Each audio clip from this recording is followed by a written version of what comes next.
Can one trip combine Abraham Lincoln, Santa Claus, and Halloween? Yes, it can, and we found a way to do just that.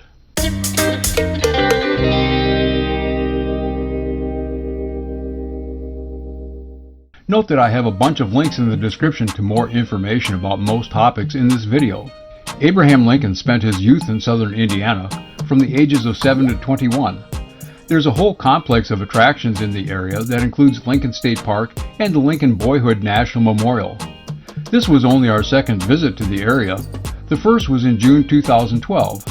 We toured the visitor center then, but it was mostly closed this time due to COVID. Only the restrooms were open.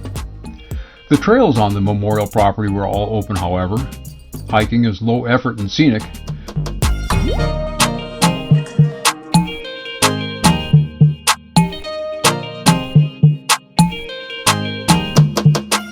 The Lincoln Living Historical Farm was open, although there were no interpreters on site.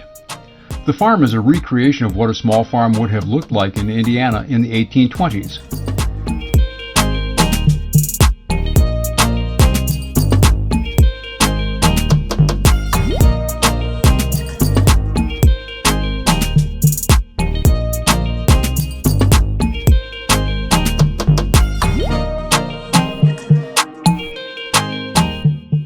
The actual Lincoln log cabin site was excavated in 1933. The fireplace and sill log are of bronze casting.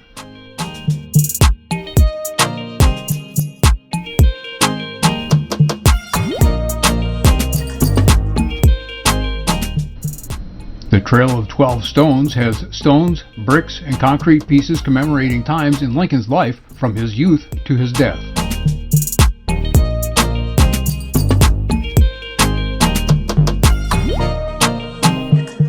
Hiking is also low effort and scenic for the most part within the state park.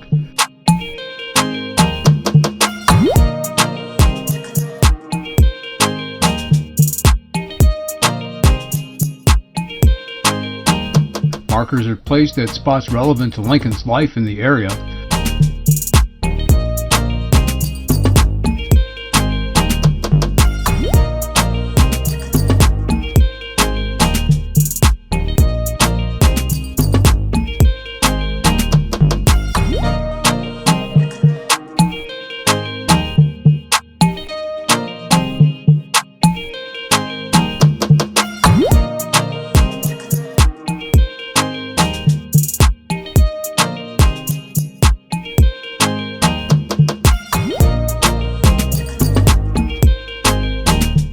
Trail 5 takes you right past the Lincoln Amphitheatre.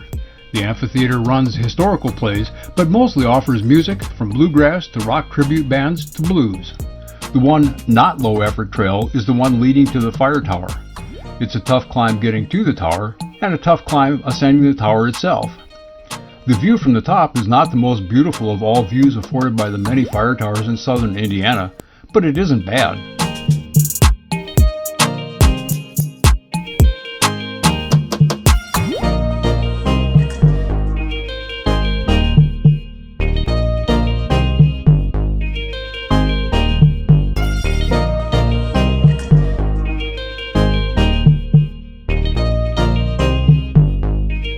There are two lakes at the state park.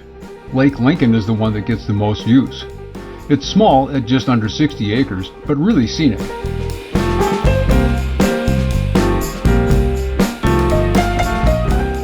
The park had expanded their fleet of rental boats since our first visit. That fleet now includes this crazy duck boat. I'm sure it's popular with families with kids, but for two senior citizens to take it out seemed childish, so of course that's exactly what we did.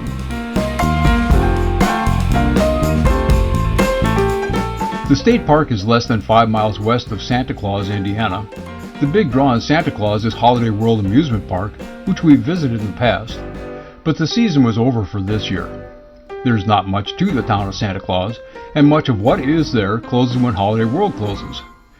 It was a place for us to get gas and groceries, but little else. The locals are great people though. Holiday Food still has carry-out service.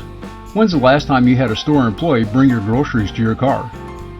An employee at Santa Claus Ace Hardware chatted with me about local hiking options when I stopped in to buy a tool set.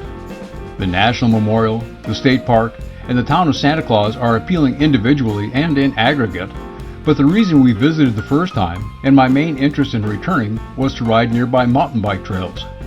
There are no mountain bike trails in the park, which is fine, but 40 minutes away in Owensboro, Kentucky is the Rudy Mines Mountain Bike Trails Complex, and it's a blast. The site is named for the Rudy coal mine, and artifacts remain on site. It's part of Ben Hawes Park, which is administered by the Owensboro Parks and Recreation Department. It's a fun, well-designed trail. I encountered Richard Dixon doing some trail work. The city of Owensboro sent out a compact excavator and an operator to help him.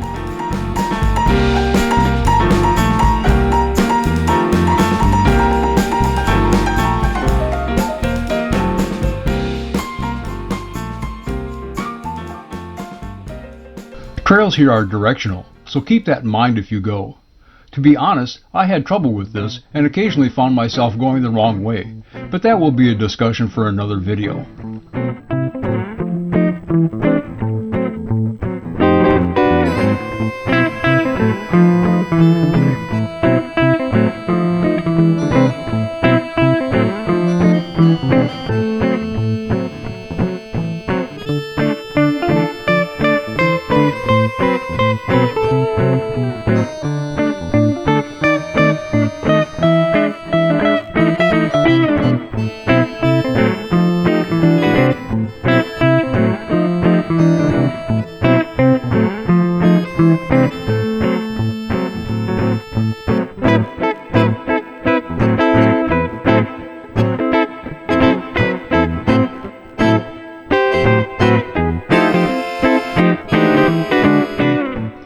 Rudy Mines was a fun ride, and I'm eager to get back. My other ride in the area was at Scales Lake Park in Boonville, Indiana, about 20 miles west of Lincoln State Park. It is one of my favorite trails anywhere. It is consistently entertaining. Routes, rocks, hoops, wall rides, G-outs, teeters, smoking fast buff single track along ridge lines, sketchy technical trail next to brackish green backwaters. And since I was there the first time, they've added a bike park and a beginner's trail, the latter with its own teeter.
If I could pick a home trail, Scales Lake would probably be it.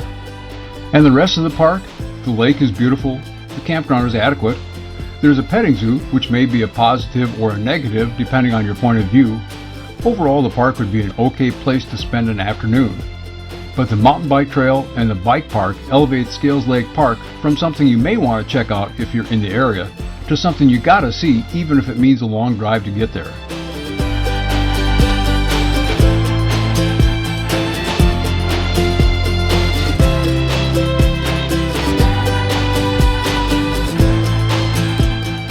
And the Halloween reference? We were at Lincoln State Park in October, and RVers love Halloween. It marks the end of a typical RV season in much of the country. Lincoln State Park does trick-or-treat every Saturday in October, and campers were preparing for that and for Halloween in general. Some were really committed. We weren't committed, but we didn't want to be totally uninvolved. This was our contribution. Lincoln State Park is a worthy destination in itself and makes for a great launching point for enjoying other area attractions. But it's a 2-hour drive from our home in Madison, Indiana. We live in a part of the country with a stunning array of outdoor recreation opportunities, and within a 2-hour drive for us are innumerable appealing destinations. We'll no doubt return to Lincoln State Park, but it may be a while. Hopefully not another 8-year gap. I'm Rich Reese, and I'll see you out there.